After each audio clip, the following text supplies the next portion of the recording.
Welcome back to DIVEBOMB IndyCar podcast. And ladies and gentlemen, boys and girls, it is finally race week. After 6 months of churning out content from the depths of the IndyCar world, we are finally there. 6 months on from the checker flag flying at National Super Speedway. It's finally time to kick off the 2025 season on the streets of St. Petersburg and look forward to the 17 races that will make up the 2025 season. Hopefully, a few of you are new to the podcast. It's a very good time to join IndyCar, very exciting period to start watching IndyCar.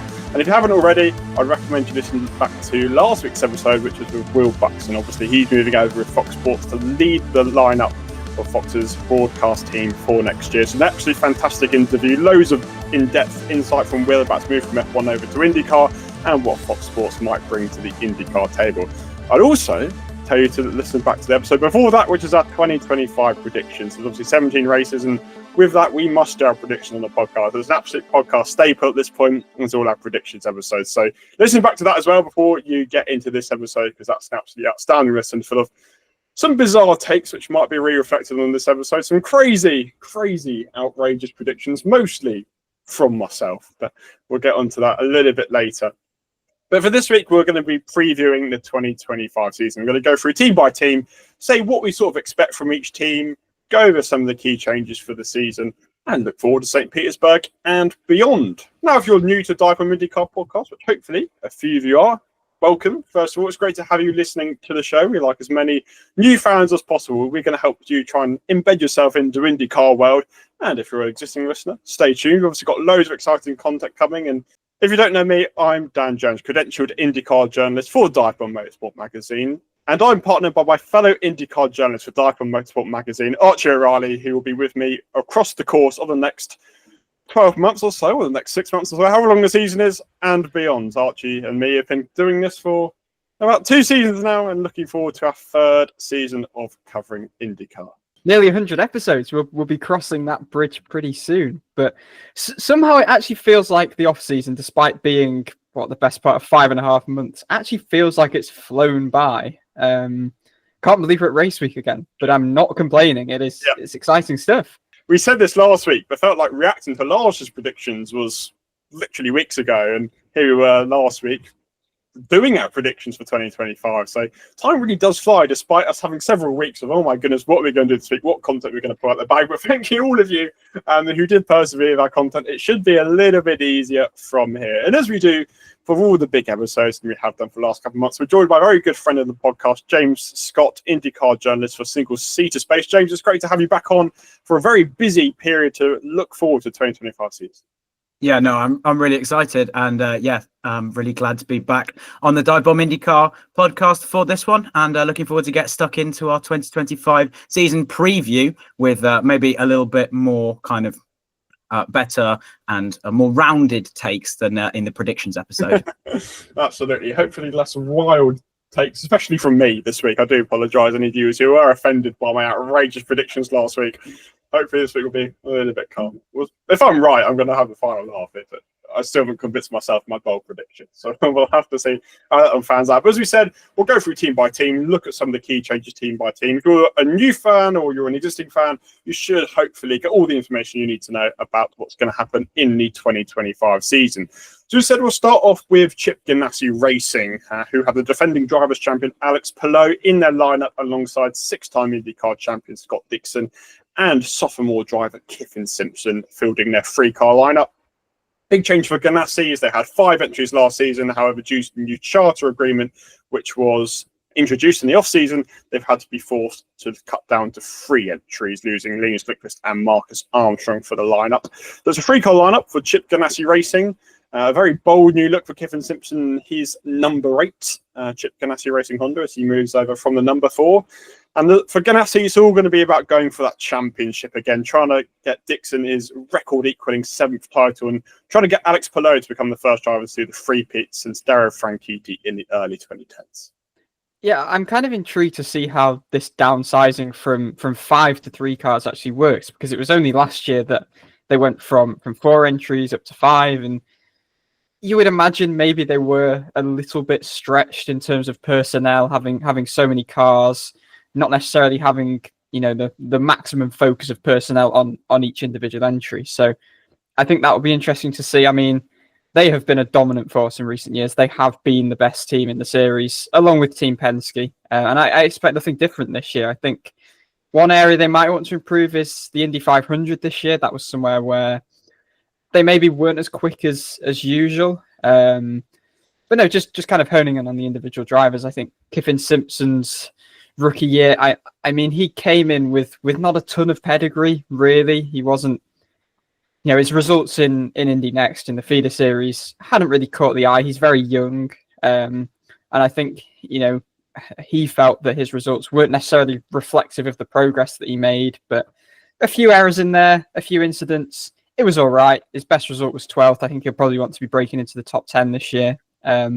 Scott Dixon, meanwhile, I mean, 6th in the standings last year was actually his worst finish since he finished 6th in the standings in 2016. And 6th is actually his worst finish since 2005, which I guess shows just how impressive he's been over such a long period of time. But he started the year well. He led after 6 races in the championship, but he had doses of misfortune here and there, whether a hybrid failure, a crash in Portland, a dodgy tyre in Road America. But you can't write Scott Dixon off. They've made a few races longer this year, which may eradicate some of the fuel saving that he's very good at, but still chases that record-equaling 7th title. And then in terms of Alex Palou, I mean, he's been the best driver in the series in recent years. 3 titles in 4 years. He's going for 3 in a row. And if Will Buxton's stats are to be sided with, I think he would only be the 4th driver to have won the championship 3 seasons in a row. And I mean, his consistency at such a high level is so impressive. And I mean, last year it felt like he wasn't even at his best, and he still won the championship pretty comfortably in the end. And I think that just shows how good Alex Palou has been in recent years. Yeah, I think for Chip Ganassi Racing, I guess it's going to be trying to win both the Indy 500 and then defend their IndyCar title. I feel like, Archie, as you mentioned, they weren't as strong at the Indianapolis Motor Speedway as they have been in recent years, especially in qualifying this time around. Honda was slightly underpowered compared to Chevrolet. And it was, although that was not so much of a problem in 2023, it was definitely exposed in 2024.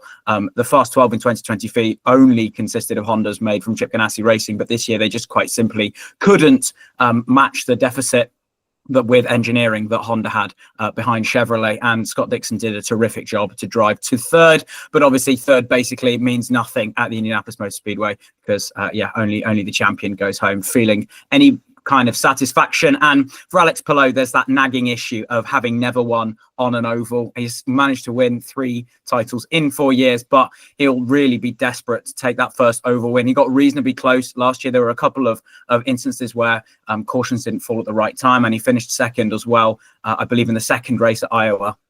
And so Alex Palou is looking for that first oval win. And then, for Kiffin Simpson, it's about being more consistent, making those fast 12s, perhaps finishing in the top 10 in a couple of races as well. There's more pressure on him now, a smaller team, a sophomore year, and perhaps 2 stronger drivers have moved out of the team to accommodate for Kiffin Simpson, and so they've got to prove that not only financially but also on the track that Kiffin Simpson it was the right choice for Chip Ganassi Racing. Judging by Scott McLaughlin's standards, 3-time IndyCar champion Alex Palou isn't a proper IndyCar driver, so he's got to shove off that title in 2025 and make sure that he can call himself a proper IndyCar driver, which is quite funny if you think about it. But yeah, it's all about winning that oval, whether it be the Indy 500. Well, it doesn't have to be. Indy 500 be a great first oval to win, but there's obviously. And that's where he's been strongest as well. It's the short ovals where maybe he's not been quite as strong as you would expect from a 3-time champ.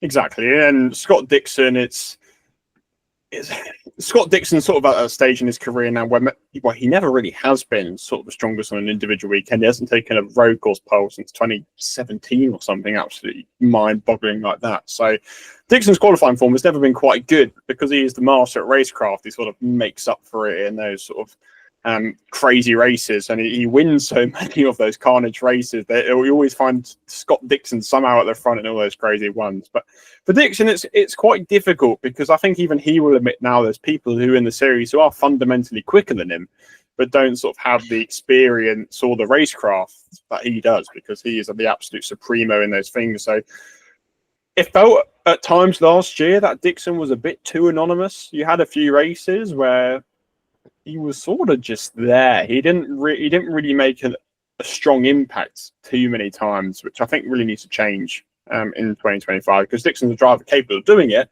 But it's almost weird to say, but Dixon was lacking consistency, which is nothing like the 6-time IndyCar champion Scott Dixon is. And then Kevin Simpson, good friend of the podcast, he joined us at some point last year, so listen back to that if you haven't already. He speaks quite a lot about his own personal life and growing up from Barbados into IndyCar, which is quite an interesting route. But yeah, it's about proving himself for Kevin Simpson. He had a steady first year. There were several mistakes of his own violation which need to be cut out. For 2025, I think, as Archie said, you need to start getting sort of those top 10s now on a more regular basis. And Ganassi's expectations, winning the title, winning the Indy 500, that's really what they need to be going for, because they are the team of that caliber. We're going to move on to Meyer Shank Racing, who you usually wouldn't sort of put in this segment, but it makes very much sense. They're one of the teams who've had the bigger changes in the off-season. So Felix Rosenqvist had a really impressive first year of the team, so he stays on. He will now line up alongside Marcus Armstrong as he moves over from Chip Ganassi Racing, as we said, as they downsize to 3 cars.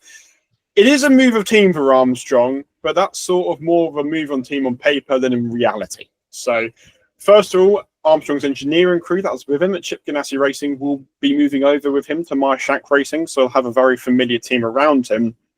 But even more significantly, in the off-season, Chip Ganassi Racing and Meyer Shank Racing formed an alliance. Meyer Shank Racing were previously with Andretti Global in their alliance, but they switched to Chip Ganassi Racing for 2025. Both Rosenqvist and Armstrong have previously raced for the team, so they have really good links there. And from what we sort of gather from early information, it's quite a close-knit relationship. They're working in and around each other's factories. They're sharing all the data. It pretty much is a 5-car Ganassi effort, but 2 of the cars branded as Meyer Shank Racing cars.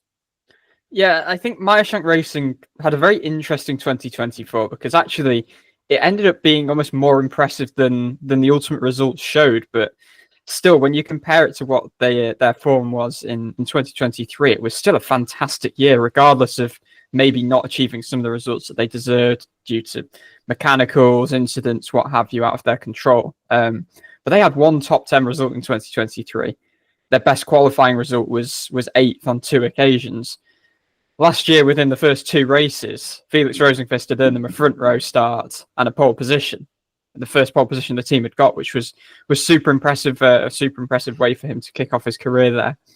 And inside the first 6 races, Rosenqvist was in the top 10 5 times, and he was one of the best Hondas in the Indy 500 too before his engine blew. And unfortunately, that engine failure feels like it set the precedent for what turned out to be the story of much of his year. A lot of kind of mechanicals and issues out of his control.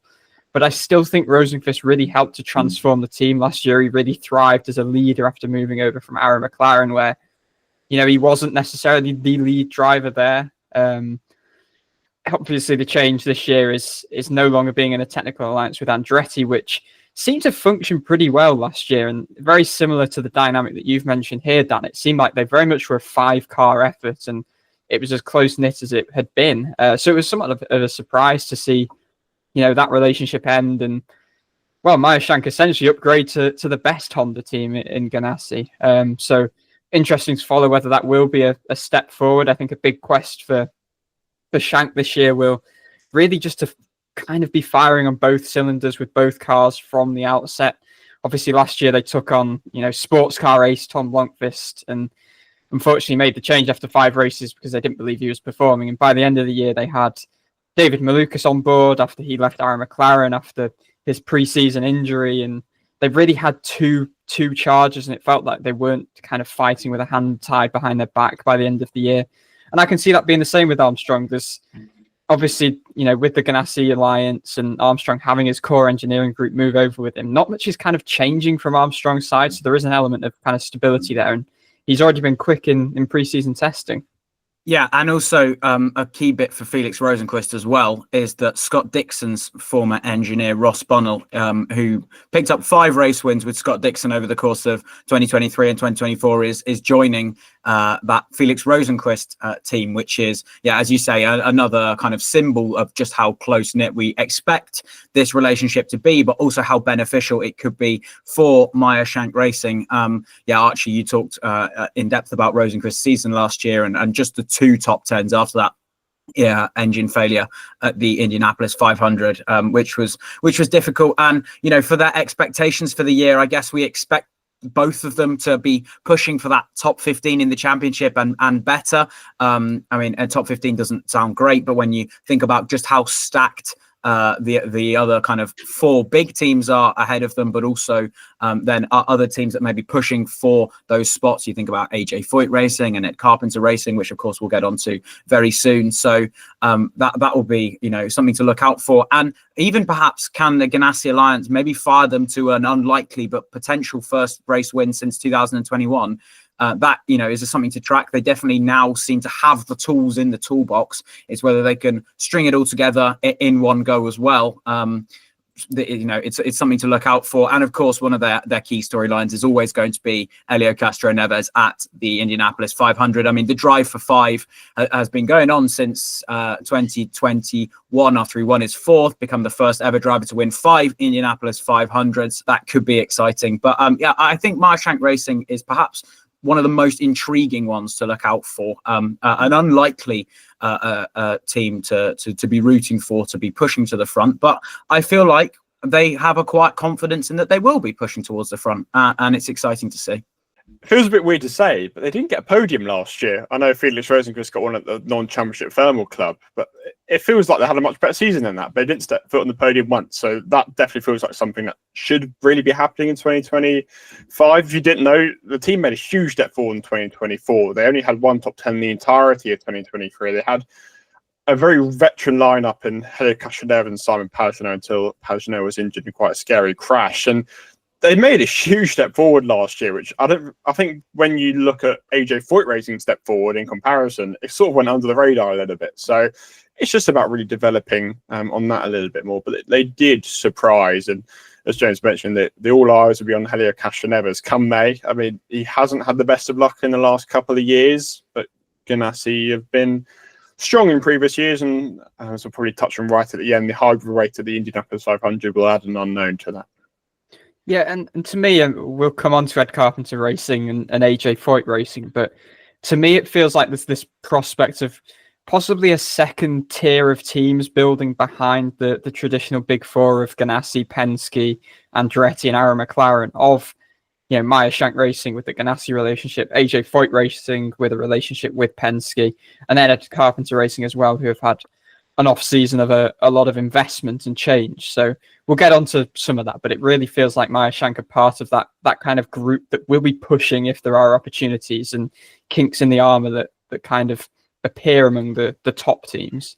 We're moving on to Team Penske, who are one of 2 teams who keep exactly the same lineup as they had in 2024, of Joseph Newgarden, Scott McLaughlin, and Will Power. So Penske have been they're an international motorsport force, as we've sort of touched on the podcast a couple of times. Won the last 3 NASCAR Cup Series championships, won the World Endurance Drivers' Championship, been very successful at Daytona, been very successful in the IMSA Sports Car Championship. But IndyCar is really Team Penske's home and where they really are the strongest. And they've got 3 very, very strong drivers. They've got a pair of double IndyCar champions in Joseph Newgarden and Will Power, and Scott McLaughlin, who listeners of the predictions episode will know that I am very much backing to win the championship this season. And probably, I think they do have the strongest lineup of any operation out there, and by some distance. So they've got a superb lineup.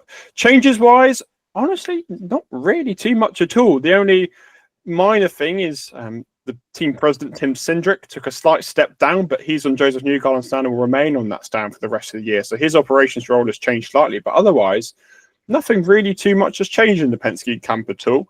There is a few questions more towards next year, particularly surrounding the seat of Will Power. We'll get on to David Malukas in a minute, but his contract's up in the air for Will Power, so it's very dependent on how he'll perform in the first couple of races, because many see David Malukas as the natural heir to Will Power's seat. So bit of pressure for Will Power at the start of the season. From a Joseph Newgarden perspective, we touched on this last week. Really disappointing 2024. Despite winning the Indianapolis 500, it really was not his season at all. Made too many errors, was very uncharacteristic for a driver of his caliber. So he's going to be looking to refine the form that he's had for so many years in IndyCar ever since he moved to Team Penske. And then you've got Scott McLaughlin, who's got the least caliber of them all, but is arguably the most well-rounded driver currently, maybe the most well-rounded driver in the series. And as I said, if you've been listening to the predictions episode, he's firmly my favourite for the IndyCar title. He proved himself very strong on ovals last year. He's always proved himself strong on road courses, but a combination of misfortune and his own mistakes really cost him last year. So yeah, very, very strong lineup for Team Penske. And same again, they're going to be going for the championships and they're going to be going for the Indianapolis 500s. Yeah, as you say, Dan, like Penske really have stability, and they have more stability here than any other team in the series because pretty much nothing has changed. Even Tim Cindric stepping back from his presidential role in the wider organization, there's going to be no noticeable change from the IndyCar side. He remains in charge of the IndyCar team, and it is more just following a lot of storylines within Penske. I think, just going through the drivers, Newgarden obviously gunning to become the first driver to win 3 successive Indy 500s is a massive one to watch for. I mean, to me, and I discussed this last week, he feels in a really good position for that. I feel like he's nailed the approach and the execution that it takes to win this race, as he's done to win it back-to-back after 12 years of trying to win the race. But kind of looking at the wider season as well, Newgarden finished 8th in points last year, which is his worst since 2014. His previous lowest during his time at Team Penske, which has been since 2017, was 5th. So this was a really poor season. A lot of, some peaks, including the Indy 500 win. He won 2 races, a lot of troughs, not much in the middle, really. It was very streaky, very inconsistent, but he seems motivated. He's taken the positives from all of the negatives. And, a driver of his level should not be finishing outside the top 10 when he finishes inside the top 10 over the course of a season. But I think he seems in a good headspace. He seems in a better headspace, actually, than he did heading into the 2024 season after finishing 5th in 2023 off the back of finishing runner-up in the championship 3 times in a row. It almost felt like he was in some sort of crisis. But he seems in a good place ahead of this year. Scott McLaughlin, I mean, he's been just so impressive. Over 4 years in IndyCar. That's only 4 years as an open wheel driver as well, having come over from Australian supercars where he's a 3-time champion and one of the greatest they've ever seen. But already in his 3rd and 4th seasons in IndyCar, he's beaten his 2-time champion teammates and been the top Penske driver. And it feels like his trajectory is taking him to that first championship. I think it feels like a matter of time. He has the best peak level of any driver in the series on form. I really do feel. And I think he's become the complete driver with a couple of oval wins last year.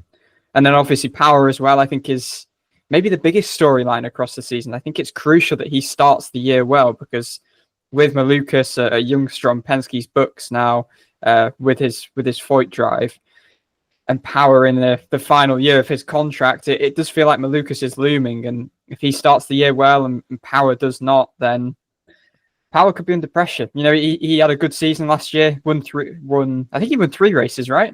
Yes. He won 3 races after going winless for the first time in over 15 years after a lot of kind of off-track personal struggles in 2023, which last year felt like the proper defense or attempt at defense of the title that he won in 2022, which was his 2nd career title. And I think it showed he still has that level in him, but he's got to deliver early on this year because there's pressure on that seat. Yeah, for sure. I mean, coming into a contract year for Will Power, I mean, he basically has got to kind of do what he did last year, which was 3 second-place finishes in the first 4 points-paying races, albeit earning many of those points because his 2 teammates were disqualified in the opening round of last year. I don't need to open up that can of worms just yet. But for Will Power, it's such a key season, and I still feel like he's got quite a lot to give, really.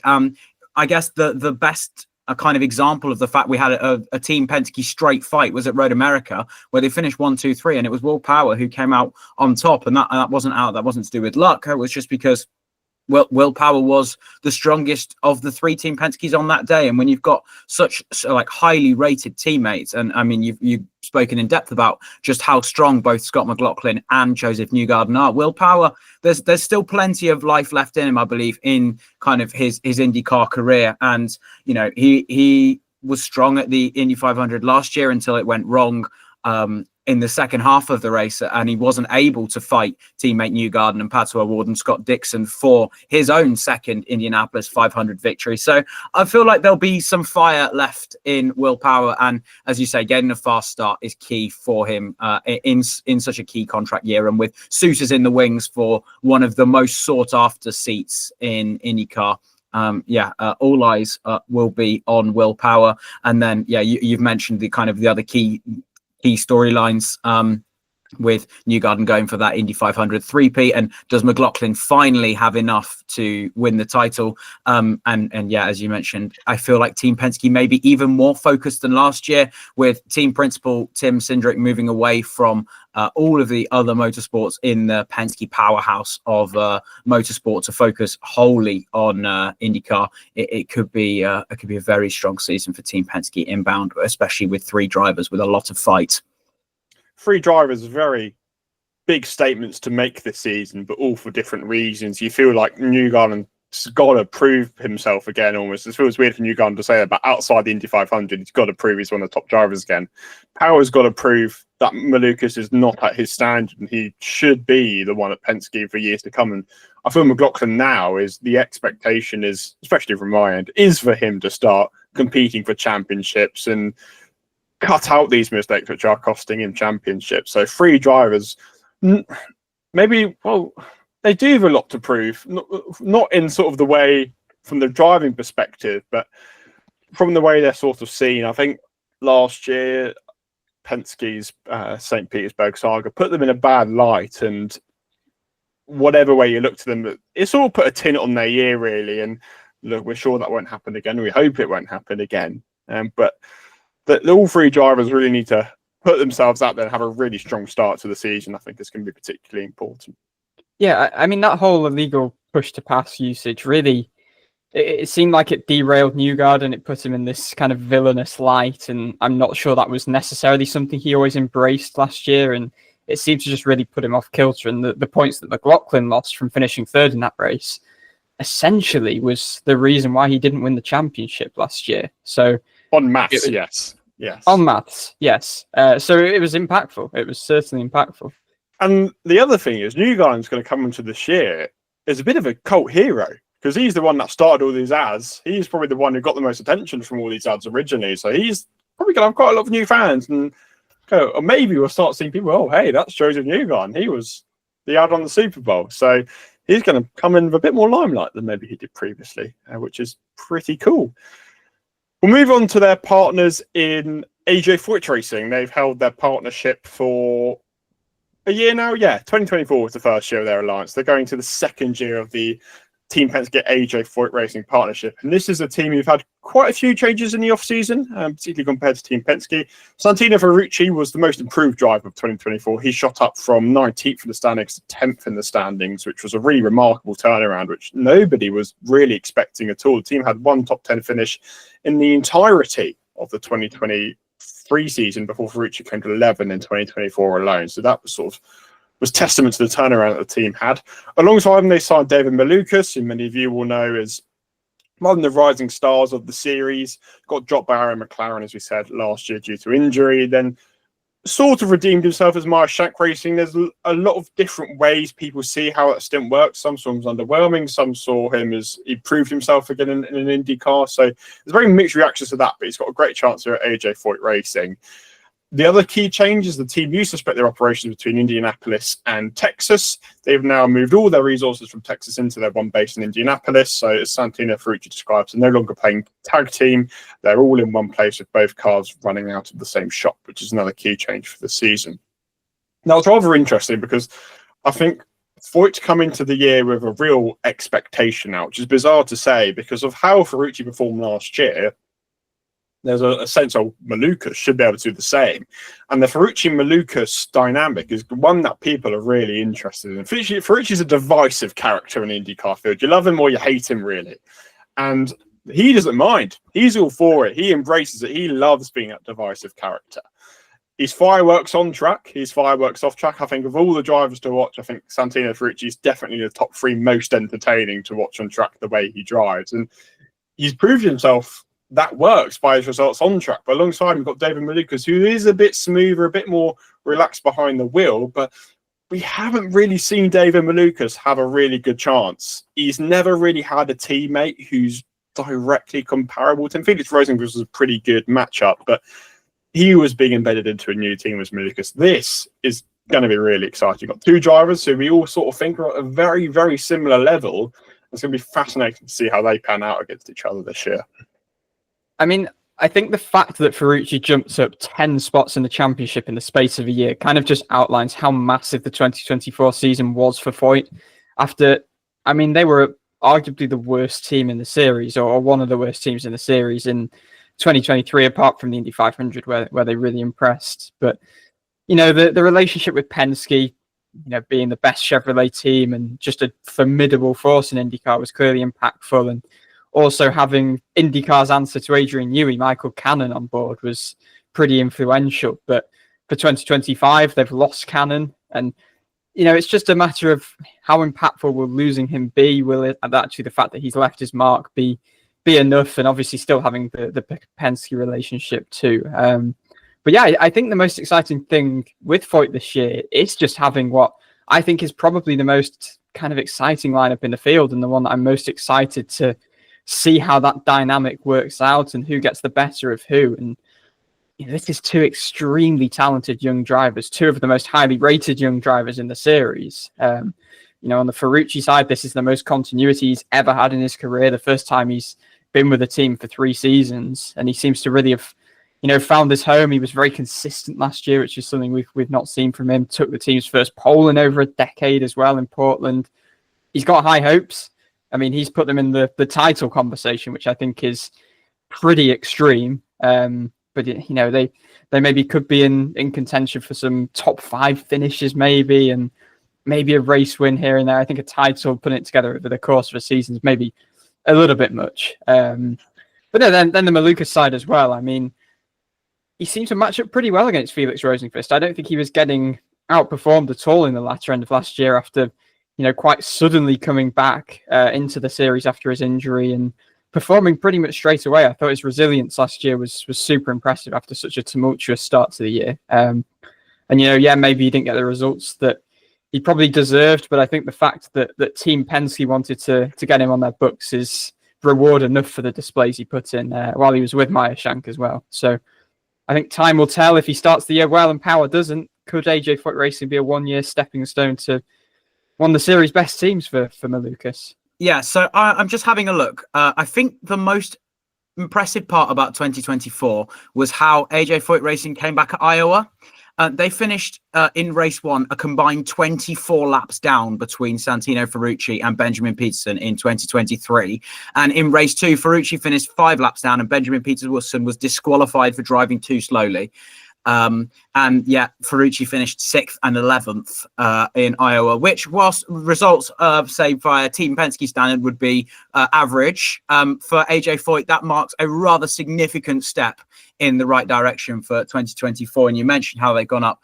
Ferrucci went up 10 places in the standings. If you were to count every single top 10 finish that AJ Foyt Racing have had since 2020, that would equal the amount of top 10 finishes that Santino Ferrucci had in 2024 at 11 each. It is almost impossible to under-emphasize just how big of a turnaround it was. And it feels like a huge change since like the 2018, 2019 ABC supply cars that we used to see go round, which were particularly eye-catching, but also eye-catching for all the wrong reasons. It's been a very difficult time for AJ Foyt Racing as of late until last year. And something definitely clicked there. You mentioned the influence of Michael Cannon, who, although not with the team anymore, we're almost talking about whether AJ Foyt Racing could win their first race since 2013 in Takuma Sato at Long Beach. which is something that you couldn't believe would be said in sort of July 2023, which doesn't even feel like that long ago. And then also perhaps the prospect of this inter-team battle boiling over as well, between very polarizing characters as well, David Malukas and Santino Ferrucci, not just on the track, but also off track. David Malukas is very keen on his social media, and Santino Ferrucci doesn't know what the word vlog means. So, you know, again, a slightly polarizing characters, and I definitely think, as you guys mentioned, they're very evenly matched. It's perhaps Malukas' first real opportunity to prove that he is the successor to Will Power, because all the talking is now over. He's actually now got to perform in almost the junior style car that he could potentially be taking on in 2026. So yeah, I mentioned that Meyer Shank were incredibly exciting to watch, but I suspect AJ Foyt Racing will be the same, I guess, as Shank's alliance with Chip Ganassi Racing will breed good results. I suspect it'll be more of the same for AJ Foyt Racing, and the potential for them to go even higher up the grid is also exciting, which is why, yeah, I feel like those two alliances are really putting these slightly smaller organizations in good stead. So I'm excited to see what AJ Foyt Racing will do in 2025. Santino Ferrucci thinks they can win a championship, so that's sort of a indication to the team's ambitions. We think that's ambitious. So we'll see how that pans out. But Ferrucci's very confident, as is quite clear, as we said earlier. They lost Michael Cannon, who was IndyCar's own Einstein. He's gone, and then gone from another team, which we'll get into later. But it's going to be a bit of change of him leaving. But Ferrucci believes they're quite a capable engineering team behind him. So yeah, they are very confident, as you can probably tell by Santino Ferrucci's ambitions. We'll move on now to Andretti Global, who are the second team to keep their lineup for 2025.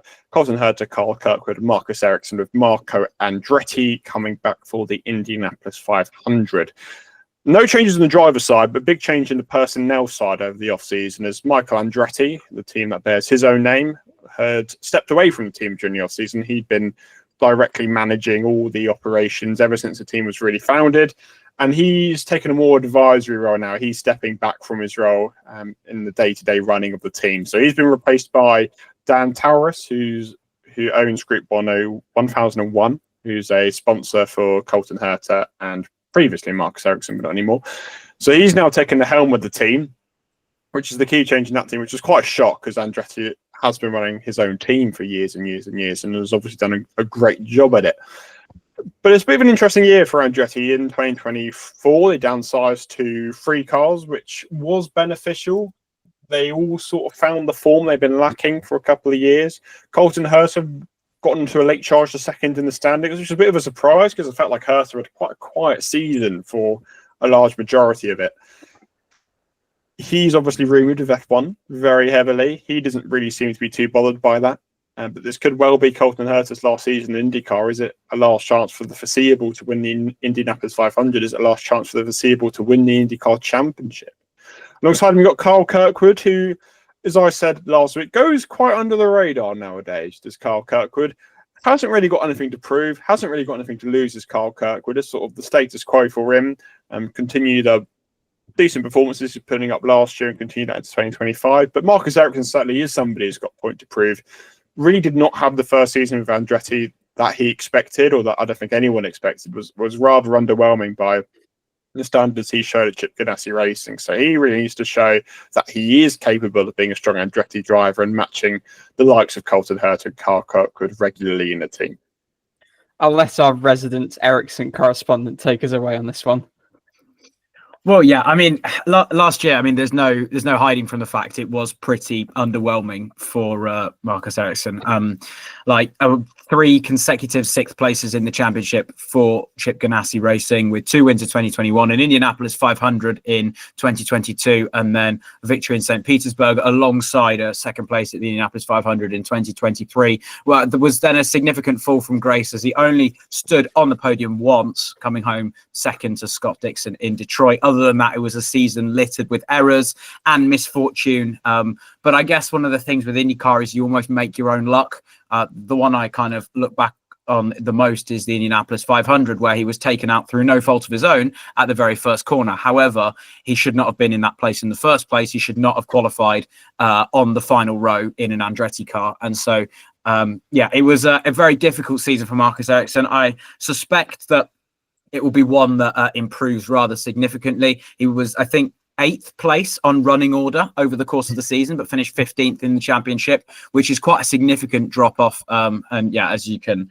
kind of make from that, there were kind of plenty of issues that went wrong. I mean, there was a contentious accident in Milwaukee with Joseph Newgarden as the pair dueled for the lead, and then neither of them ended up kind of finishing in any kind of place where they wanted to. It was a nightmarish finish to the season. There was a kind of strong period after the Indy 500 in Detroit where there were multiple top 10 finishes in a row, but then that also fizzled out a little bit, and it was a story of what could have been in 2024 for Marcus Ericsson. So that will be what he'll be looking to improve on. I suspect he'll be back in victory lane on a street course as the one that I feel most confident about for Marcus Ericsson. And then Kyle Kirkwood will also be very keen to get back to victory lane. A pair of wins in 2023, but winless in 2024. A quiet but strong season. There was a period where he didn't finish outside the top 11 right and towards the end of the season for Kyle Kirkwood. He was consistently there or thereabouts, and with the highlight being the second place finish in Toronto. Behind Colton Herta. Andretti were particularly strong there. So I feel like for Andretti Global, it'll be more of the same, but they'll be hoping for more of the same from all three rather than just mainly from Colton Herta, with a sprinkling of strong Kyle Kirkwood performances alongside a lot of above average ones that meant that he was very often inside the top 12. I think Andretti Global are an exciting team to watch. I feel like they'll be looking for their first Indianapolis 500 in what feels like a particularly long time, not since Takuma Sato in 2017, I believe. And so that's a long time for a team of Andretti's pedigree. So there'll be some nerd out there saying Castanera's win was in a sister Andretti. So before anyone brings that up. I mean, I would say the key really for Andretti is they still need to fire on all cylinders across all of their cars. That was particularly an issue when they had 4 entries, that they just weren't getting the same performance from each of those cars. I think downsizing from 4 to 3 cars last year did seem to help the trend a bit, especially on the Herta and Kirkwood side, but obviously Ericsson still lagged pretty far behind. And I think he kind of said as much as you kind of mentioned, James, on the luck side, that he just doesn't believe in bad luck, really. And I thought an interesting stat actually is that as he takes the green flag in St. Pete, it will be a 98th IndyCar race for Ericsson, which means he will surpass the amount of races he competed in F1. So he's a proper veteran of the series now. And he simply needs to do better than he did in his first year with Andretti, because have another year like this and, will the team look to make a change? Maybe. 15th in the standings is only 2 places better than he managed with Arrow Schmidt Peterson Motorsports in his rookie season when he finished 17th in the standings. I think the encouragement can be taken from the fact, I think he was 12th in his first year with Ganassi. The following 3 years, he finished 6th in each of them, and his consistency was superb in that 3-year period. He only finished outside the top 12 on 6 occasions. For context, he finished outside the top 20 on 6 occasions in his first year with Andretti, which is pretty stark. He was in the top 10 eight times, but otherwise he was lower than 16th in every other race. So again, a bit like I mentioned with Newgarden, I think him and Ericsson were the guys who had the most disappointing years. It was kind of some peaks, mild peaks, and pretty big troughs, and not really much in between. Ericsson's put in a lot of work in the off season. I've got a piece that's gone out on the DIVEBOMB site this week just about some of the work he's done with a mental trainer, also working physically and on a home simulator as well. So he's 34 years old, but still constantly learning. But I think he improved obviously in his second year with Ganassi quite significantly, became a race winner. I think he said himself that he feels more comfortable in an environment once he's kind of got to know the people and all of that. And yeah, just on the other couple of drivers, I think Herta's very tired of all the F1 chat, but he does need to finish top 4, top 5 in the championship this year to achieve his super license. So there's a bit of pressure there. But last year was, I think, both from him and Kirkwood, who both finished inside the top 10 13 times. That is the consistency that Andretti have kind of lacked in recent years, and for Herta it was a real jump up from finishing 10th in the standings in 2 successive seasons to finish second. I think ultimately he never really felt like a title contender, which I think is the step that Herta now does need to make, is that he really needs to be a contender. You know, he jumped up to second really at the last moment. And yeah, in terms of Kirkwood, he's been making progress every year, and this is obviously his 3rd year with Andretti, 4th in the series. Getting back into the winner's circle is really going to be the priority this year. But I think the consistency that he found last year was kind of just as important as the 2 wins he took in his first year with Andretti, which were actually his only top 5 finishes that season. We'll go on to IndyCar's new team for 2025, Prema Racing. I'm sure you all know who Prema are. Very, very successful in the European ladder. Had great success in FIA Formula 2, great success in FIA Formula 3, but they move over to IndyCar for the first time in 2025. Quite a different challenge. They've signed Callum Ilott, who did a couple of seasons with Juncos Hollinger Racing a couple of years back, alongside Robert Schwartzman, who's going to be a complete rookie to the series. Both of them competed for Prema back in Europe. Schwartzman won FIA Formula 3 with the team. Ilott raced for them a long time ago in his very early single-seater days. So both do have familiarities with Prema. Quite a big operation has gone for this. They've signed Roman Grosjean as their reserve driver after he was dropped by Juncos Hollinger Racing. They've signed 8-time IndyCar winner Ryan Briscoe, sort of an advisory role. They had signed Michael Cannon from AJ Foyt Racing until he felt like his technical expertise weren't being used, so departed the team after about a week, which was a unforgettable bottle from Prema to lose IndyCar's best engineer after signing him up. But that's in the past now. A big year for Prema. They are the only uncharted entry, so if you don't know what that means, if any other cars decided to field any other entries in any other race bar the Indianapolis 500, I don't know why that would be done, but if anyone builds an extra entry, Prema would have to qualify their way into the race because there is only 27 spots for each race, and the field is at 27. So if anyone else filled an extra entry, Prema would have to qualify their way into the field, but that's probably going to be an unlikely scenario for 2025 at least. But it's difficult to really say anything about Prema because we don't know what they're going to do. Yes, they've got great pedigree in Europe, but IndyCar is so competitive and there's so many powerhouses. Is that going to translate to IndyCar? They've never done an oval race before. Someone like Schwartzman's got to learn all the tracks as well as oval racing. They've got some European engineers, some American engineers. It's a whole mix. It's really exciting to see them in the series, and it only supports the growth of the series. But we can't say too much in Prema because, like I said, we just don't know how they're going to perform.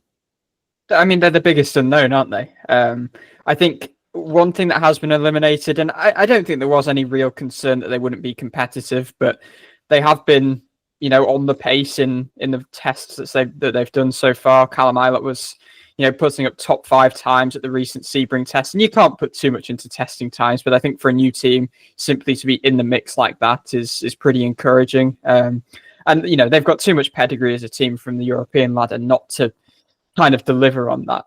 But yeah, I think the main thing, as you mentioned, Dan, is when they get to ovals. I think road and street courses, are one thing, but it's completely different to anything that they've done in Europe, oval racing.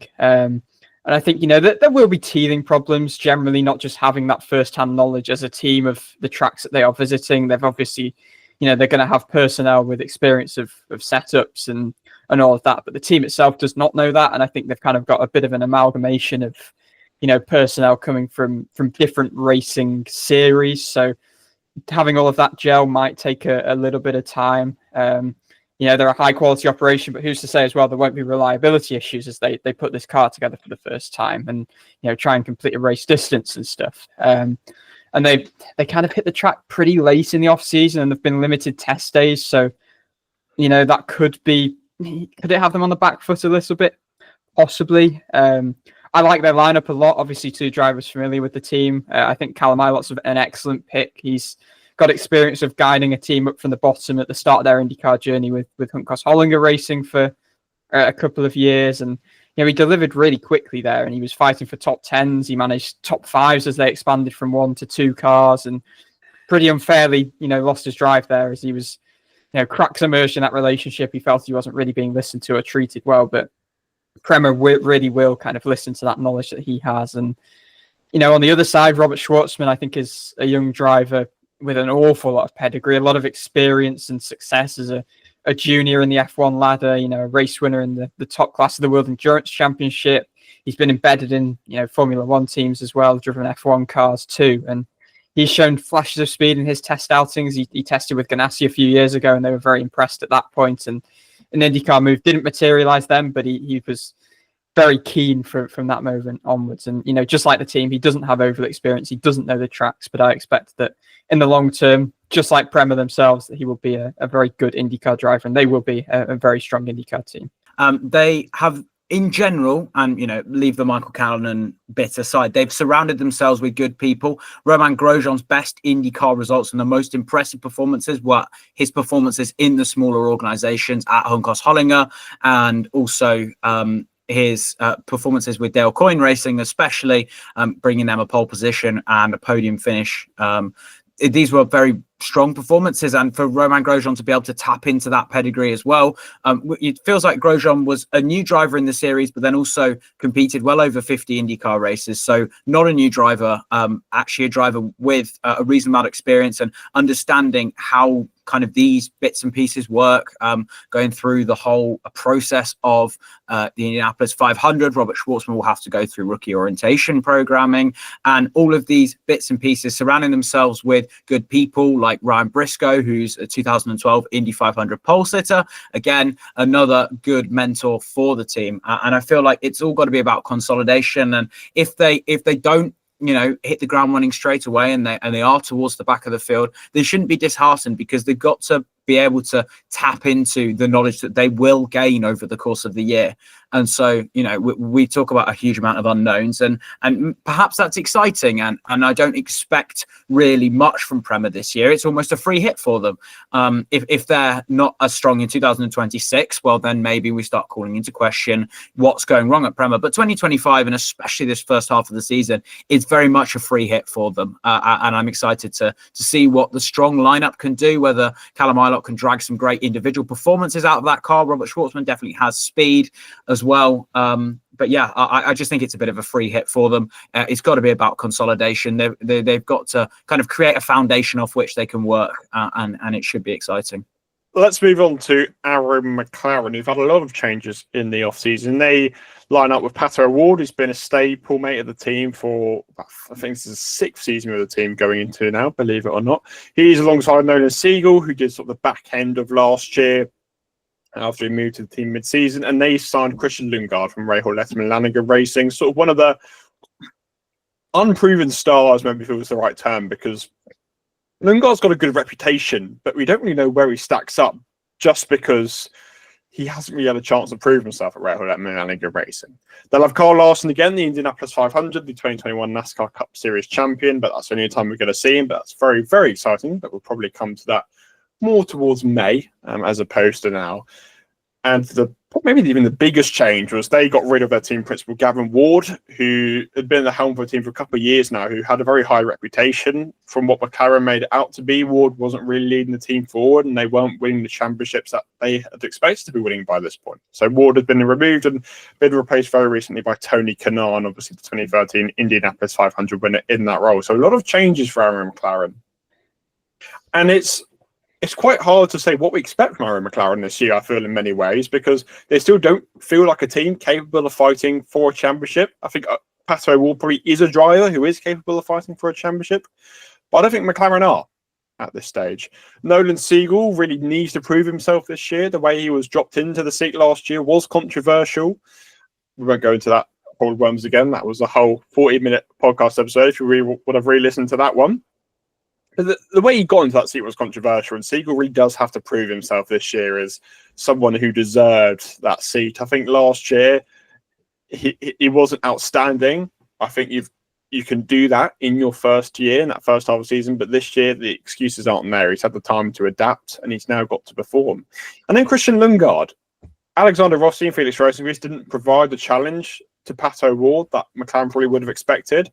I think Lundgaard's got a better shot at them. As I said, Lundgaard sort of is an unproven driver, but one with a great reputation. So I think he's someone who's capable of challenging Pato O'Ward, and that's what Christian Lundgaard needs to do. The big question for him is, can he perform in the ovals? Because Rolex, Milan and Good Racing do not have a good oval package, and Christian Lundgaard will be moving to a team who do have a good oval package. So how will that stack up against Pato O'Ward, I guess, is the example of that team. He is really the only continuity in that team in the last couple of years.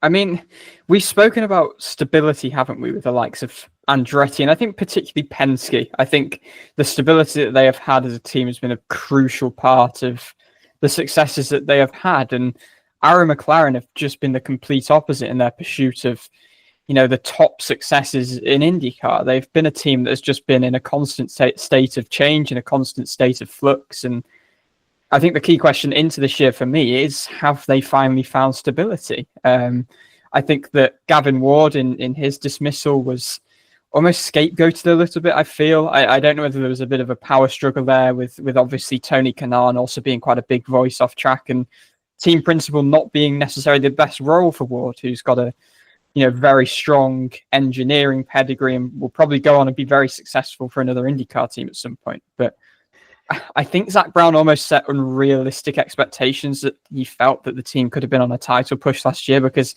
I just don't feel like the groundwork is there. I think some of the instability on the driving side last year was obviously unfortunate, with Malukas injured and then Ilott deputising, Pourchaire coming in. But then the fact that Pourchaire comes in for the season and they decide to put Siegel in the car quite abruptly, and obviously at the end of the year then Rossi leaving after only 2 years. And I think Lundgaard's addition is exciting. He's one of the hottest prospects, I think, no doubt, in the series. He's the only race winner outside of the big four in the last 4 years, really. 2021 was the last season, aside from Lundgaard winning in 2023 in Toronto for RLL. And that season in 2023, he finished 8th in the standings for an RLL team that has been seriously inconsistent, and it's themselves have had quite a lot of instability, as we will come on to. I think the key here is can Lundgaard break the kind of run of this just really being Pato's team? I feel like the other cars they've just lagged behind, and part of that is because Pato O'Ward is such a good driver. But I think a little bit like I spoke about with Andretti, maybe to a slightly lesser extent, it doesn't feel like they're a team that's delivered on all sides of the garage, really, especially since they went to 3 cars in 2023. But no, I think Lundgaard completes an exciting young lineup. I think people forget that Nolan Siegel was winning races very impressively in Indy Next at a young age. It just happened that he was quite suddenly placed into Arrow McLaren in a way that invited a bit of criticism, and now he's had a bit more time to bed in across the off season, put in physical work, more preparation, and he'll look to build on what was, I think, a steady end to the 2024 season. And then in terms of O'Ward, he's just been the guy at this team, and I feel like the team almost haven't given O'Ward the resources or just what he has deserved at points. There's been times where the teams lack speed and they've not really known why. But through that and all the instability, O'Ward's just been a really impressive constant. And it feels like about time he really mounts a proper title challenge. I think last year was a very impressive bounce back, winning 3 times from not winning a race in 2023. He's IndyCar's big superstar, and he is a guy that deserves to be in contention for titles, and I unfortunately don't think Arrow McLaren have always delivered on that. Maybe this year can be the year that they really start to knit stuff together, if they have finally found that stability that they seem to have been searching for a long time. We talk a lot in IndyCar about the big four in Andretti, now Arrow McLaren, Team Penske and Chip Ganassi Racing, but really it's almost like a big 2 plus 2. and no one's been able to kind of break the glass ceiling through to Team Penske and to Chip Ganassi Racing since Ryan Hunter-Reay won the championship for Andretti Autosport in 2012. Since then, the championship has been exclusively won by Chip Ganassi Racing and Team Penske drivers. And Aaron McLaren have had this project for a reasonable amount of time since basically Pato O'Ward was taken out by Ed Jones in 2021 at Long Beach in the effective championship decider. I mean, it was unlikely he was going to win the championship anyway, but he was mathematically still in contention at that point. And it's kind of, Archie, as you say, it's kind of misfired a little bit. For Pato O'Ward, McLaren seem to have these weekends where they go totally anonymous. Long Beach was definitely one that came to mind. I actually had to look up where Pato O'Ward finished. It turns out he finished in 16th because they had contact between, it was Rossi and O'Ward, and they were both towards the back of the grid on lap 1 anyway. We always talk up the potential of Aaron McLaren and it often fails to deliver. And we're going to fall into that same trap this season and talk up the potential of how Pato O'Ward could launch another title challenge. But I don't quite think it's going to materialize.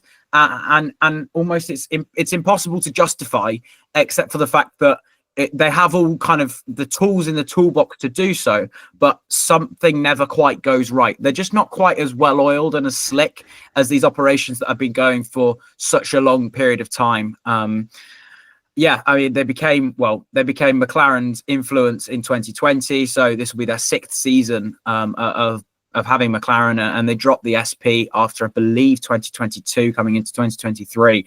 And so now it is very much a McLaren team. And they really, they've set a lot of expectations. The expectations are incredibly high for Pato O'Ward. And maybe they'll materialize. I mean, as you talked about Newgarden coming in with a cult following, we know O'Ward has a huge following, and the Super Bowl adverts will only help to increase that. And the possibilities were perhaps quite a long way down the line for talks for a race in Mexico as well, which would be particularly exciting and long overdue too. All these kind of great things that Pato brings to the sport. It's now time for Pato to put his name on the Astor Cup or the Borg Warner Trophy or both. It definitely feels like it's this occasion. I mean, fighting for the Indy 500 win in basically the last 4 events. I know he faded out towards that last stint in 2021, ended up finishing 4th after getting passed by Pagenaud on the last lap in 2022. When the Indy 500 was double points, he maybe had more of a think about the championship that he'd been robbed of in the season before, and so backed out of trying to pass Ericsson. In 2023, it was him and Ericsson again, and this time it was O'Ward that ended up in the wall. And then 2024, I mean, by a mere matter of meters, corner 799 out of 800. It feels like the time is ready for Pato O'Ward to put his name on either of the 2 trophies. So I'm expecting big things, but I always expect big things from such a high profile organization. And then for Lundgaard, I had him in the predictions episode, which we've mentioned a couple of times, but he's definitely worth a listen. I've got Lundgaard to win a race as well. I feel like he will come good for Aaron McLaren. And then I am also hoping for big things for Nolan Siegel, because it was a tricky way, I guess, to get flung in at the deep end last season. But this time now, again, it's really his time to prove his worth in a top car. McLaren always seem to do things quite reactionary. Something isn't going right. Something must change. This person needs to move. This driver needs to change. And everything at McLaren always feels very sudden when they make decisions. So is that hampering them? I don't know. But you feel like it gets to a point where, well, actually, it must be more of a structural issue than this needs changing instantly to get a result, which is what it's felt like the last 2 years or so, where do something suddenly and then something will work out, which it hasn't. And now they've sort of done everything they can. They've got rid of their team principal. They've signed Christian Lundgaard. I mean, they're on their bare bones now. There's not much else they can get rid of. So we'll see how that pans out. But as you sort of alluded to, it's the point now where McLaren need to stop talking and actually start performing on track. There need to be a team who are winning titles, who are at the front consistently, because they haven't been for the last couple of years or so. They had a great second season, 2021, where O'Ward was in the championship mix, but it's sort of just gone a little bit downhill from there, and they haven't really had the reputation, one, of the McLaren organisation in general, but 2, of a team that should be fighting for an IndyCar championship like they believe they should be. So that needs to change into this year.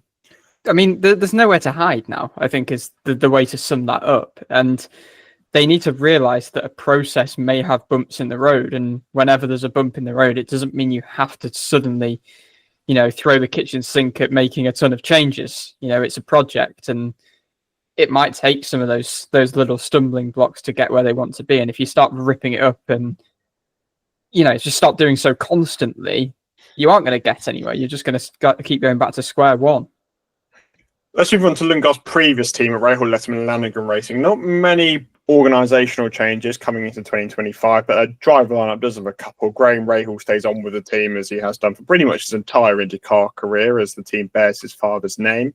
He'll be alongside Devlin Di Francesco, who returns to the series after a year out. He did a 2-year stint with Andretti Autosport at the time, and they'll line up alongside Louis Foster, who is the reigning Indy Next champion, very highly rated, a good friend of the podcast as well, as many people are nowadays, and high expectations for Louis Foster. Indy Next Champions always fared quite well, but he's got big shoes to fill because Christian Lundgaard was leading that team forward. And Rahal Letterman Lanigan have been in a slow and painful decline for several years now. They just, every year it's, we'll get back to our old selves. This won't happen again this year. And every year, Graham Rahal's oval car seems to get worse, and it's always the worst he's ever driven. And we get back to square one again. So it's not been a great couple of years. This year is really the year we need to start seeing progression.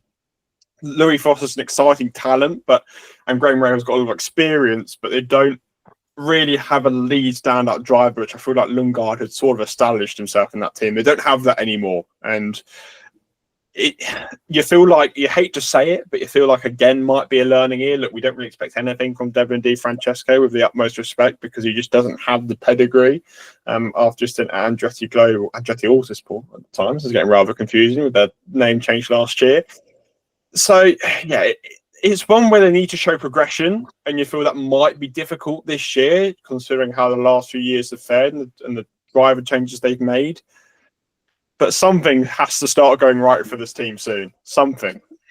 I mean, it feels just like the same story we've seen too many times in recent years, that we're discussing RLL coming into the season after yet another big restructure behind the scenes. There's been so much chopping and changing again of personnel, bringing people in and having people within the organization change cars and chat about other people not having been at the right level necessarily. And this has happened the last few off seasons now.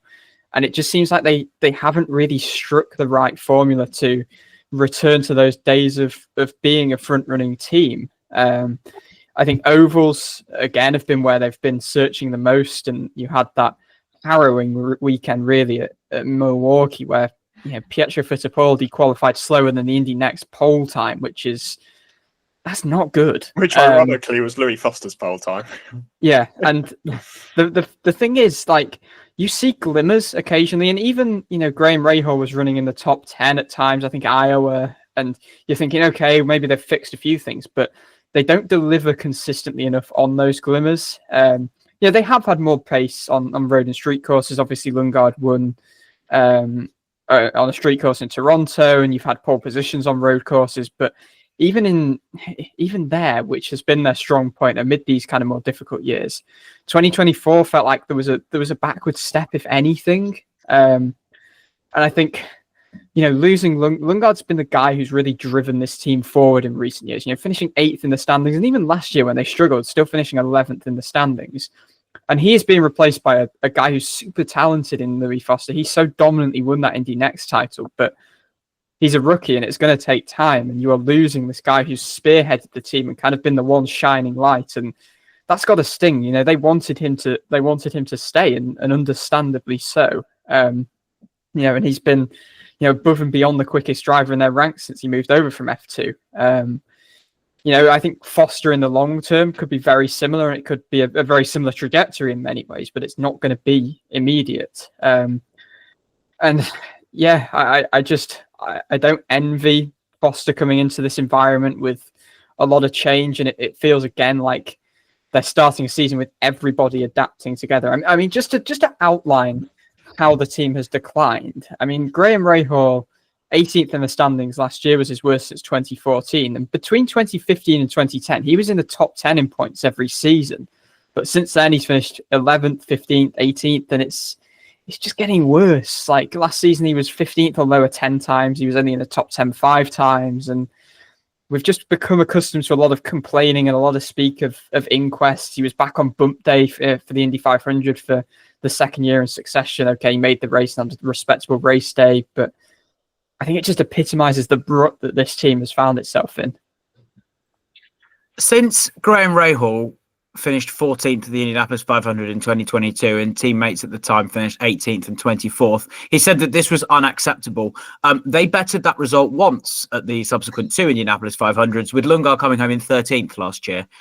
It's been pretty ugly for RLL, especially on ovals, and unfortunately I don't really see how it's going to change. They were reasonably optimistic coming into 2024, talking about how they'd fixed their low-hanging fruits of the problems that they'd had in 2023, where bump day was made up of 3 out of their 4 cars that they had, plus Stingray Rob, and in the end it was Graham Rahal dramatically bumped by teammate at the time Jack Harvey, and it's really not been pretty since at all, and they are they're really struggling at the moment, and I almost can't really see a way out if the low-hanging fruit didn't help them. It's a lot of like chopping and changing, almost like throwing as much at the wall as possible and seeing if it's going to stick.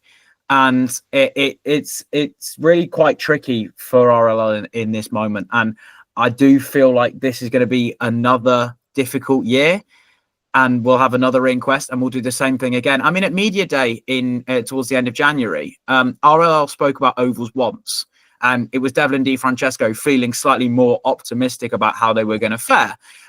But we aren't feeling the same, considering in the predictions episode that we did last week, the highest that any of us put Devlin DiFrancesco in the Oval Championship was 24th out of the 27 entrants that we've got. So, you know, something feels really wrong at RLL at the moment. And it almost them as much as us, we can't really work out why. It's a team that we talk about. Archie, you talked about how there's this kind of like second tier of IndyCar teams building underneath that big 4 or the 2+2 structure of the teams that we kind of back to win races consistently. In that we've got Meyer-Shank Racing, and we've got perhaps Ed Carpenter Racing moving in there, and then also AJ Foyt establishing themselves. And, you know, in previous years, we'd have said 100% that Rahal, Letterman, Lanigan Racing would have been there. I mean, Graham Rahal finished 7th in the championship in 2021. And, you know, that doesn't feel like too much of a long time ago. But I mean, I particularly remember, you know, for selfish reasons, it was Marcus Ericsson's first win. But in Detroit in 2021, the RLL cars were up there and finished 4th and 5th. And, you know, we just don't see RLL there unless it's on the Indy road course. They're really not particularly strong at all. And, you know, perhaps they're even fading out of that second tier of IndyCar teams and towards the bottom. And they've really kind of got to stop the rot. But I don't even think they know where the rot's coming from. I mean, I think one of the things was some of the hirings that they have made just haven't worked. And I think I don't know whether they've been on record speaking out of this, but they've certainly been reporting, you know, they've brought people over from the F1 world, and you wonder why your oval form isn't improving. And, you know, it might sound like we're being overly harsh, but you have very high expectations of this team because of where they were and where they can be. We'll go on to Ed Carpenter Racing. Probably had the most changes heading into the 2025 season. Christian Rasmussen moved from 20 car to the number 21 car as team owner Ed Carpenter stepped back from part-time racing to only the Indianapolis 500, and Alexander Rossi moves over from Arrow McLaren to field the number 20 entry full-time. The team had a new partner on board in the off-season, Heartland Foods Group, owned by Ted Gelov, and they've got 2 brand new sponsors on the car, which divides opinion, is what I'd say, of the Ed Carpenter deliveries for 2025. But big changes for the team, organisation-wise and driver-wise. Been described as the biggest changes in the team since they formed in 2012. So a lot of going on at Ed Carpenter Racing, very much a new era, and the team seems to be quite excited. Realistically, things aren't going to happen overnight, but they've been out of form for the last couple of years. We spoke about this when we spoke about Rahal. The team won a race in 2021, believe it or not. The team also have a new logo. I forgot to say that, by the way. also divides opinion, but they have a new logo. The team won races in 2021, and since then they've just been on a slow but painful decline, and they've been on the podium once since then, and top tens have now become few and far between. It just really hasn't been a good couple of years for them. So new investment, there seems to be a new mojo in the team, sort of a new life. As we said, probably not too much is going to happen realistically on track this year, but we should see some improvement in previous years. Yeah, this is another one. I've got quite an in-depth feature actually on the DIVEBOMB site about all of the changes that have happened at Ed Carpenter Racing this off-season. But I think it's just much needed investment. I mean, you look last year, they had, especially VK's car, often had some pretty bare side pods, but this investment has allowed them to obviously hire both drivers, obviously Rasmussen staying on board and bringing in a big name with a lot of experience in Alexander Rossi. And it's kind of described widely as the start of what is a long-term project at this team. Both drivers are signed to multi-year deals.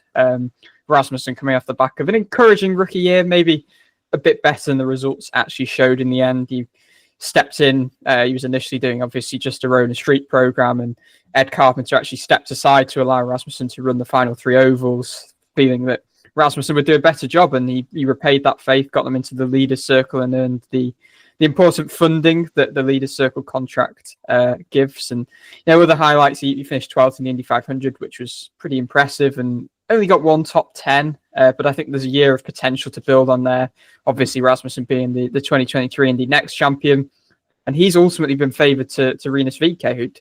VeeKay had probably been the team's best driver since Joseph Newgarden left in 2016, and after 5 years is actually the longest tenured driver the team had ever had. And maybe it kind of just felt in Carpenter's eyes like it's run its course a bit, and he said that it was the right time to make a change, Carpenter, and that it's kind of time for the team to stop doing what they'd been doing in the past. So, yeah, the off-season included the rebrand that you mentioned, Dan, which I guess kind of just sets the tone in many ways for what is this kind of biggest reset the team have had since 2012. And Rossi being an 8-time race winner is the big addition. But in many ways, it feels like he's in a similar boat to ECR. He's an 8-time race winner, but has won once since 2019, and it's almost he's a former winner that's gone a little bit dormant, and that's the same thing that feels like it's happened with Ed Carpenter Racing. They were a race winning team.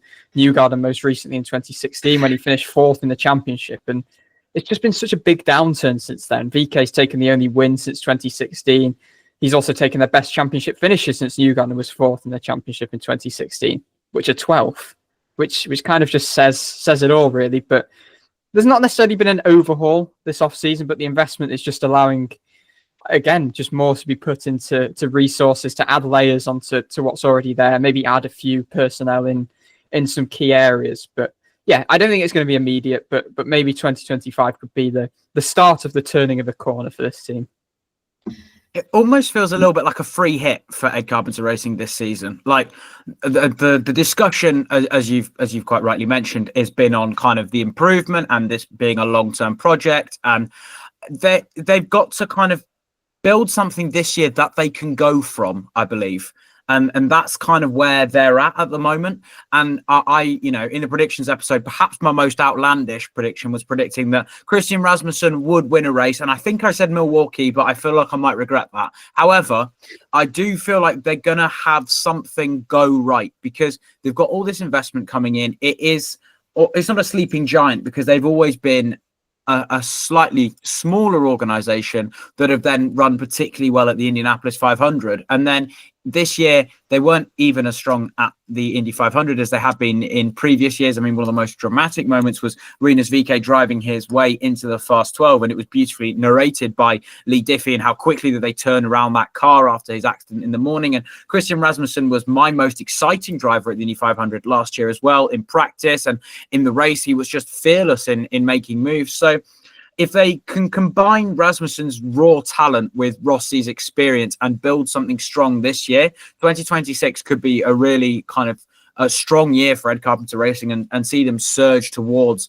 the front of this mid pack. But I'm just kind of hoping that they grasp this opportunity with both hands. They've kind of basically got a bit of a free hit this year, and so it should be exciting. And and definitely one to watch, like AJ Foyt and Meyershank Racing. These second-tier teams trying to break the glass ceiling and be the team that could win a race that's not one of your big four is exciting.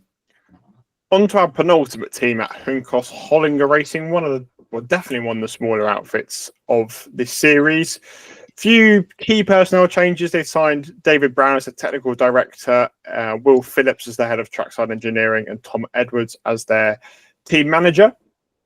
Driver-wise, Connor Daly did a couple of races towards the end of last year, got the team's first ever podium, so he now stays on in a full-time role if his budget is strong enough, which is a different topic for a different time. And Stingray Rob makes the move over from AJ Foyt Racing to Juncos Hollinger Racing in the number 77 entry. Juncos recently dropped out of their Indy Next operations. They were set to run a car or two there. However, that plan has now gone, so all their focus is on IndyCar. It's been a tough few years for Juncos. A lot of driver controversies, a lot of chopping and changing, not always in the most amicable way. And it's happened a few times, which is unfortunate to say. Their lineup is one which is obviously Rob's bringing a little budget, and you've got Connor Daly, who is definitely a veteran of the series, but one he doesn't really have much ceiling at this point in his career, but is a safe pair of hands. So it's a very mixed lineup. Again, a bit of a change for the team, and we can't be expecting loads from them this season. But I guess for them, it's just about having stability, which they've just really lacked for a while. Yeah, I mean, this is a completely fresh lineup compared to what they started last year with. And I think, they've long been this kind of small team that could, but I think they're being a bit blighted by funding issues, which is why obviously they've had to take Rob and the funding on board, and Connor Daly as well, bringing a bit of funding. However, some of that may have dried up now, which could prove. Well, he signed for the full year, but there could be issues maybe down the road if the team are in need of some more money. But they've shown their might as a little team over recent years, obviously with Ilott and then Grosjean, not with anything particularly spectacular. I think ultimately they've had hired drivers the last few years. Augustine Canapino and Romain Grosjean were both hired.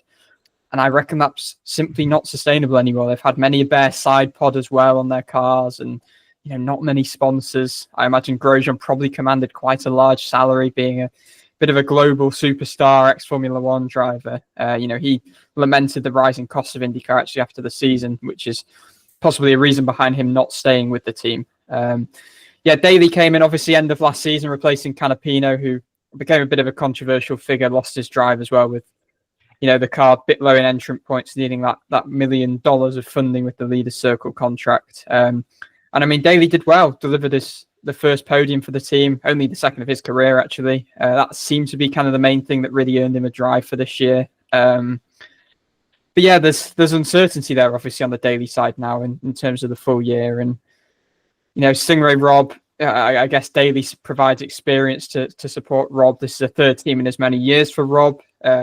Bit of experience at JHR Juncos in the feeder series, but he actually had some bridges to rebuild there after an unsavoury breakup with Juncos in the feeder series. Talking of a few controversies with the team, his rookie year with Coyne and IndyCar wasn't great. Second year with Foyt was better, but he was quite far behind his teammates.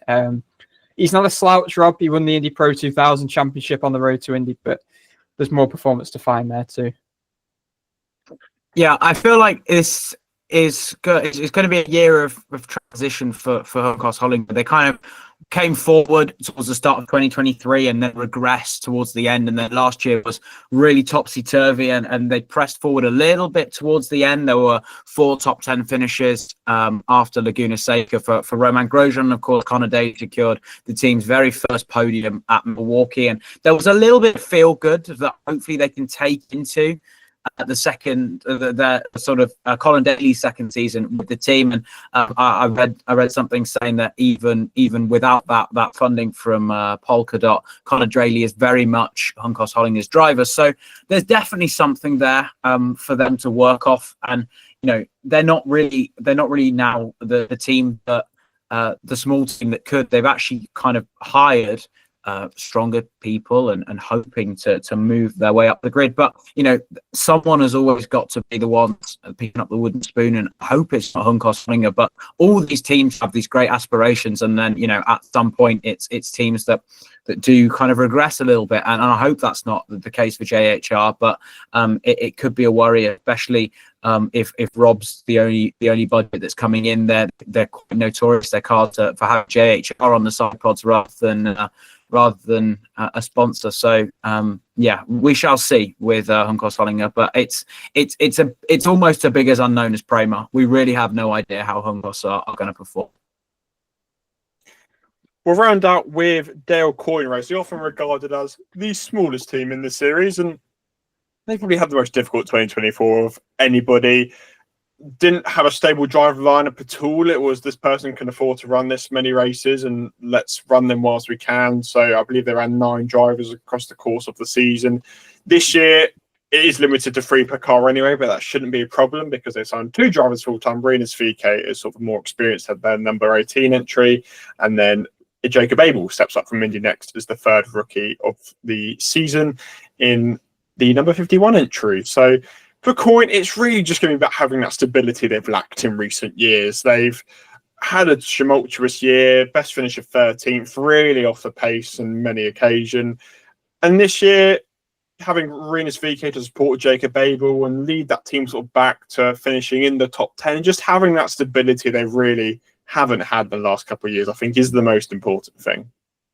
Yeah, I mean, last year was pretty wretched for them. Obviously, having 9 drivers across 2 cars, and the number 51 car never having an actual driver really signed to it, just having that constant rotating wheel of drivers. Instability like that's never going to be helpful. And, the 2 Coyne cars were the 2 lowest in entrant points of those that ran the full season, and they had no better race results as a team than 13th. But I think it's a big step forward that they've managed to just bring together a strong, stable, full year lineup for 2025. Obviously, VK being a consistent performer for Ed Carpenter Racing, with obviously the peaks of wins, podiums, and he has the experience of leading a team. And this is obviously the first time he's moved away from Ed Carpenter Racing, but he's still only 24, and it's probably good to see him in that different environment. He's already been pretty quick in testing, and he'll be a good bit of support, I think, as a veteran for Jacob Abel, who is obviously an exciting prospect. I think he as a rookie will really relish having that sort of leader and that stability alongside him. He finished 100 odd points behind Louis Foster in the Indy Next Championship, but I still think it's very impressive what he's done leading that Abel Motorsports team up through the road to Indy ranks. That will have developed a lot of unique skills. I think that's often been a single car effort that he's been a part of. So he's had to really get a feel for setting up a car and all of that sort of stuff. So I think that will only be helpful. He's said as much himself. I think it will probably take time, especially for Abel as a rookie, maybe to get up to speed just after, this is a team being in recovery mode. So slotting into that as a rookie is not going to be straightforward. But ultimately, this is a team that has been a haven for rookie drivers in the past. And I think deep down, there's potential there. Malukas was on the podium with Coyne as a rookie in 2022 and then again in 2023. So, yeah, there's hope there that they can rediscover that with a bit of stability. Yeah, I'm actually reasonably excited for Dale Coyne Racing. I kind of think there's no way that 2025 can be as tough as 2024 with that kind of revolving door of drivers. I think Rinus VK is kind of a good match as well. He's very strong at the Indianapolis 500, which Dale Coyne Racing were not. He came to the test that they did in October, which feels like ages ago because actually the VK's comments also feel quite recent about how, they were actually not too far off Chip Ganassi Racing, albeit testing times don't mean a huge amount, but Nolan Siegel got bumped from the Indianapolis 500 last year with Dale Coyne Racing. So, yeah, it can't be as bad as last year. I'm convinced of that, and I do think that stability, that driver stability in the first place, will definitely help. They didn't have a single finish in the top 10 last year, which for a team that's not missed out on the podium since 2020, since well before 2020, it's a real kind of fall from grace a little bit for Dale Coyne Racing. They're an established team with quite a strong pedigree, and And yeah, I expect them not to challenge consistently, if at all, towards the front, but to be up there in more than one race, and be there or thereabouts in a fast 12 or 2. VK to pull something heroic out of the Indianapolis 500. These are the type of glimmers that I'm expecting for Dale Coyne Racing.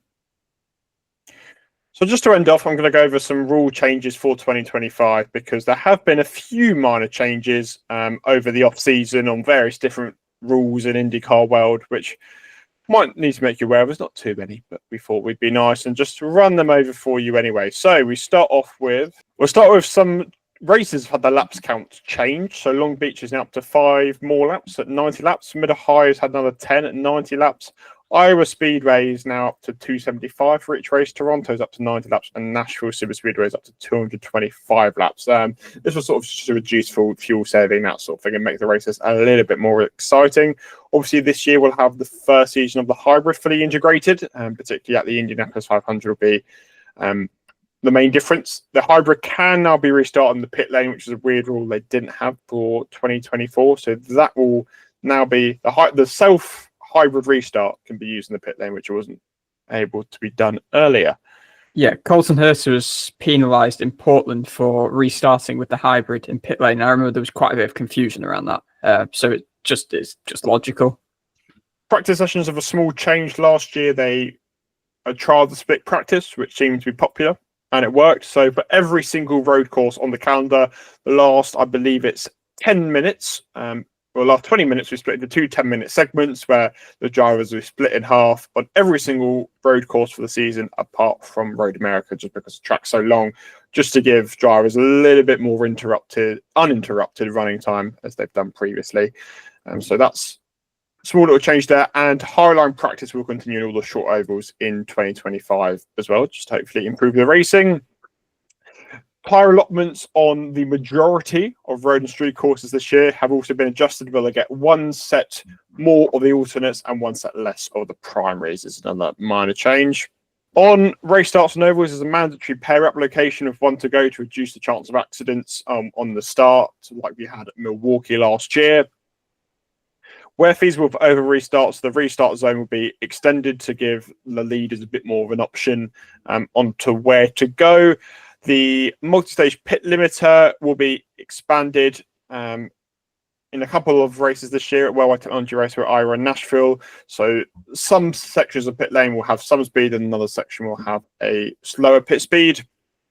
And obviously the biggest change heading into 2025 is Fox Sports will be leading the IndyCar lineup for the first ever time, bringing us the coverage, as Will Buxton said. New graphics sound very cool, and there's a lot of good things said about Fox. Obviously, great promo with the Super Bowl and loads of different adverts going around, and a lot more attention on IndyCar than in previous years, which is a super exciting time for the series. I mean, next week is when the first numbers come out, so we'll see if it was a success or not. A lot of pressure on Fox to perform now after the investment and time put in, but it's a very exciting period for IndyCar heading into 2025. Yeah, fresh coverage, fresh perspective, and I think the promotion's been obviously the key thing over the off season. But yeah, if you want to know more about the Fox deal, just go and listen to the Will Buxton interview, because he covered all of that in depth and phenomenally so as well. Will was absolutely brilliant. Calendar-wise, very, very similar to last year. We're going to drop one of the Milwaukee races, and the thermal race becomes a championship race after the non-championship sort of all-star challenge last year. So pretty similar calendar. Obviously in 2026 that will be significantly changing, but a pretty similar calendar for this year, and we're going to bring you all the coverage across all 17 races of 2025. But for this week, hopefully that's every little bit you need to know about the 2025 season. We've gone through team by team, gone through all the changes, and hopefully we've got you well prepared for St. Petersburg next week. I must say thank you to James for joining us. It's been a good couple of weeks to have you on. Very good insight episodes, and I'm sure we'll see you again at some point this year. Yeah, it's been a pleasure. Thank you very much for doing back-to-back kind of preview and predictions episodes. So yeah, definitely, hopefully be back soon. Always great fun having you on, James. And next week, me and Archie will be back to finally do a race review. It's been a while. It's been a long time since we've done one of these, but we're looking forward to doing the race review again for 2025. We will be having the podium predictor tournament of all our good IndyCar friends again. We're hoping that will be running this year. And we won't do it this week, but me and Archie will do our Fast Six Predictor tournament across the year as well. We won't say our predictions on this week's episode, but we will do them behind the scenes, and then you'll find out next week as that restarts. But all that's left to go now is race day. The Grand Prix of St. Petersburg is almost amongst us as Fox Sports lead the coverage for the first time, as we said. Really looking forward to this weekend. It's been a long time since IndyCars have been on track, but we're at the start of a brand new season of 17 races and very much looking forward to the action that is all ahead of us. Stay tuned on the DIVEBOMB IndyCar podcast and all our websites and other channels for latest updates and coverage throughout the week. Hopefully we're going to have some exclusive press conference footage again in the episodes next week and all the roundup from St. Petersburg, and hopefully a cracking race review, as I hope we always do. And if you're new to the podcast, we're really glad you're here. Hopefully you stay along for the journey, and as always, get in contact with us at DIVEBOMB Motorsport on Instagram or DIVEBOMB N Support on Twitter. Always appreciate the support. And if you're new to the podcast, let us know. Share a bit about yourself. Share about your IndyCar fandom. Whether you're a new fan or you're an existing fan, whatever you are, chat to us, let us know, and let's look forward to a great IndyCar season ahead. There's a little bit of a bonus. We may have an extra episode coming up tomorrow. A very brief interview with a 2025 full-time driver. Just looking forward to their season. But as I said, the main bit will be next week, where we will review the Grand Prix of St. Petersburg. IndyCar is back. We certainly can't wait. Thanks very much for watching. Thanks very much for listening. And we'll see you next time.